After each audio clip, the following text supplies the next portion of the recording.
Hola, buenos días, buenas tardes, buenas noches a todos, todas y todes. Soy Maribel Paniagua Villarroel, soy activista por la inclusión y hoy les quiero compartir un tema muy relevante, un tema práctico sobre el diseño universal, que es el concepto de barreras para el aprendizaje y la participación.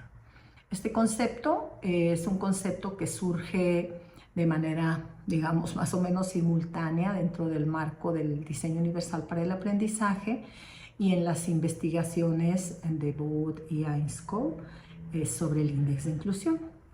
En realidad, el concepto de barreras para el aprendizaje y la participación se puede entender como todo aquello que ocurre en el contexto, en la escuela, en el aula, fuera de la escuela, que impide que los niños y las niñas logren los aprendizajes que se espera que se logren, participen en el aula y asistan a la escuela.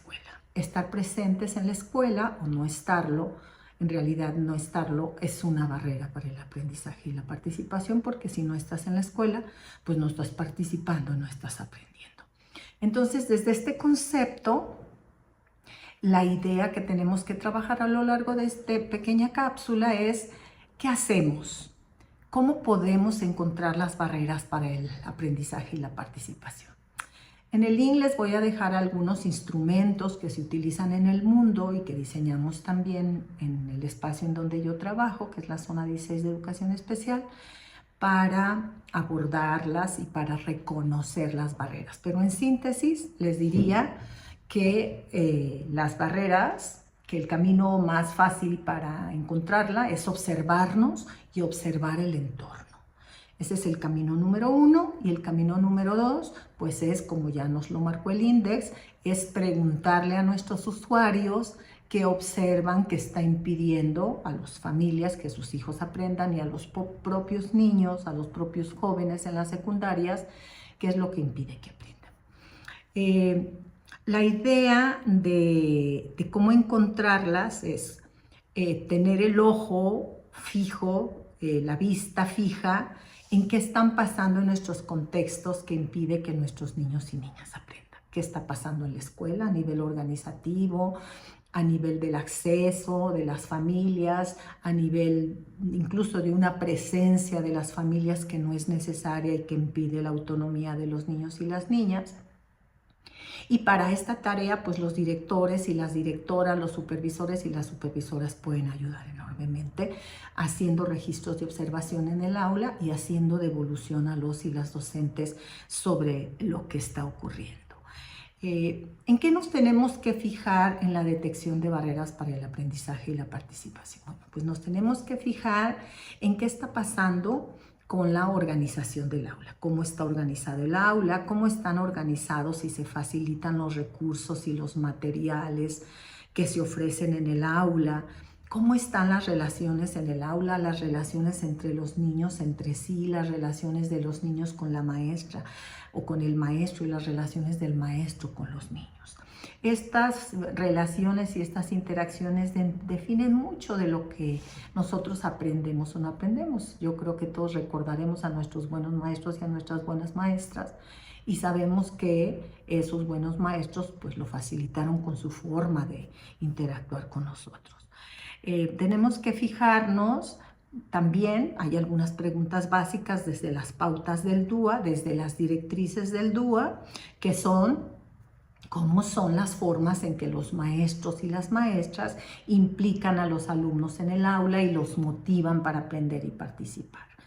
Si los alumnos están interactuando entre sí, si aprenden en equipo, si aprenden colaborativamente. Y luego tendríamos que fijarnos en la siguiente directriz, cómo son las formas en que se está presentando la información a los alumnos y a las alumnas, si esas formas son accesibles para todos, para todas y para todes, y qué está pasando con esta información y qué tan accesible es. Y al final, bueno, pues las formas en que los maestros permiten, animan a los niños y a las niñas a dar la información de lo que aprendieron. También, bueno, pues aquí abarcamos desde qué se aprendió hasta la metacognición de cómo se aprendió. Todo esto viene en las directrices del DUA y les invito a consultarlas. Entonces, Si todos estos elementos no implican a todos, no hacen que todos participen y que todos aprendan, pues estamos hablando de que existen barreras. Y estas barreras en realidad constituyen cualquier manera en que se excluye al alumno de estos tres aspectos, de aprender, de participar y de estar presente en la escuela. Y en esto hay muchas causas, desde la pobreza, desde estar gordo o estar flaco, desde oler a orines, desde estar lleno de mocos, desde traer rastas, desde tener un tipo diferente para aprender, desde tener una discapacidad e incluso tener una aptitud sobresaliente. Puede ser que ahí en esa existencia de las aptitudes sobresalientes estemos generando barreras, pues primero a no detectarlas y luego en no generar programas de enriquecimiento pertinentes. Los y las maestras pensamos que las únicas barreras existentes son la discapacidad o que tener una discapacidad es enfrentar una barrera, pero no es así.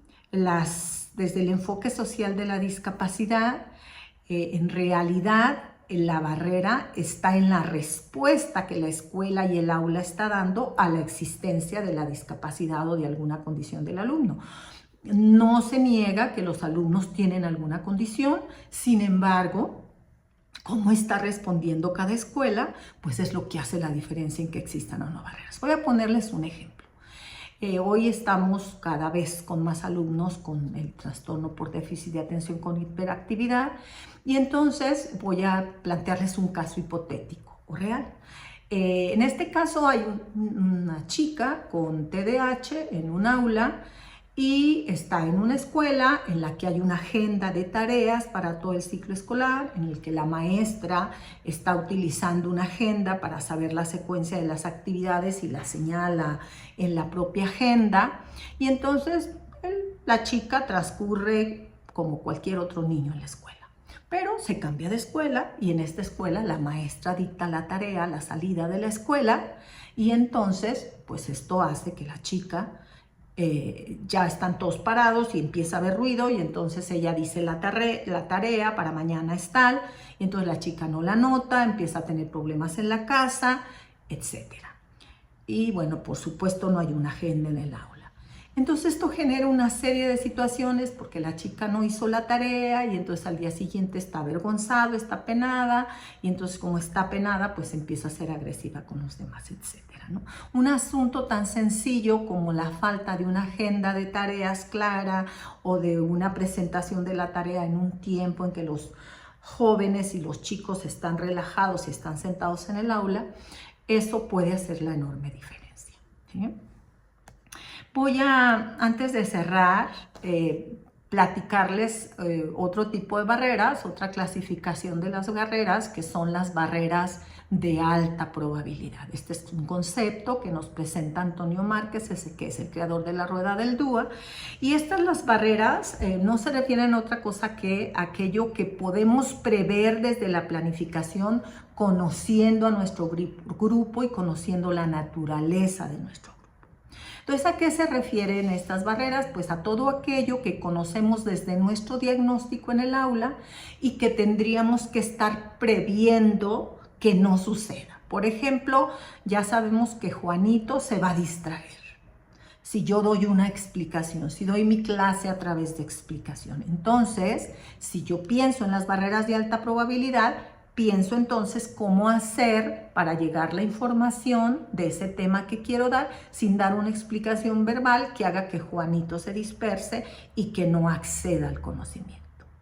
Luego, por ejemplo, tenemos un Pedrito que sabemos que se va a aburrir, que va a estar recostado en el asiento, que va a decir que no quiere hacer las cosas. Si yo estoy pensando mi clase desde las barreras de alta probabilidad, lo que estoy haciendo es pensar cómo voy a hacer el diseño de mi clase para que este alumno esté implicado, tal vez a través de trabajo en equipo, tal vez a través de grupos interactivos o de cualquier otra forma en que el alumno pueda estar implicado en la actividad. Estas son las barreras de alta probabilidad y es algo que los y las docentes tenemos que pensar desde la planificación.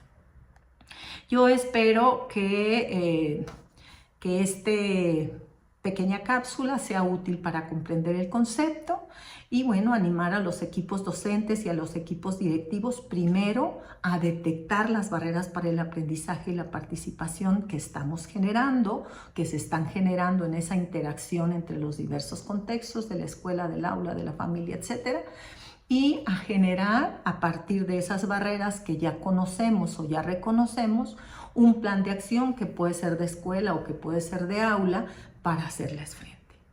Espero que esta cápsula nos haya servido. Nos vemos en la siguiente cápsula que tiene que ver con una profundización en algunos tipos de barreras y vamos a trabajar justamente en la respuesta a las barreras, que es la accesibilidad en el aula. Por aquí los veo. Gracias por acompañarme.